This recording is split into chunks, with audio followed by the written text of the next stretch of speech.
hiigsi iyo horumar. waxaa la dhahaa qofka noloshiisu markuu higsanayo meesha uu joogo ka sarreysa inuu gaaro. hiigsi waxaa laga wadaa macnaa ninka wuxuu niyadda gasto horumar macnaa horumar waa hiigsi haddaan maqasho. horumar qofku inuu yahay tilaabo uu qaaday oo meesha uu shalay u joogay uu ka horumar qaaday. qofkaan horumar u gaaray faa'iido gaaro way. marka hiigsi iyo horumar haddii la turjumo wanaag tagis unbay noqonaysaa. haddii uusan dhulku kuu dhisnayn horumar kuu gaari maayo. dadku haddayna kuu dhisnayn horumar ma gaaraayo. dal wuxuu ku horumari karaa wadatashi macnaha isku duubni iyo wadatashi iyo musuqmaasuq la'aan ayuu dal ku horumari karaa.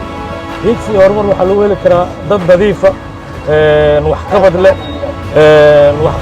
wax bartay ganacsi abuur. bad iyo biri haddii aadan ka shaqaysanaynin ood xoolo ka soo saaraynin tabcanaynin horumar ma gaari karta dawlad haddaad maqashana waa dadweynaha. dalkeenna wuxuu u baahan yahay hiigsi iyo horumar lama huraan waayo.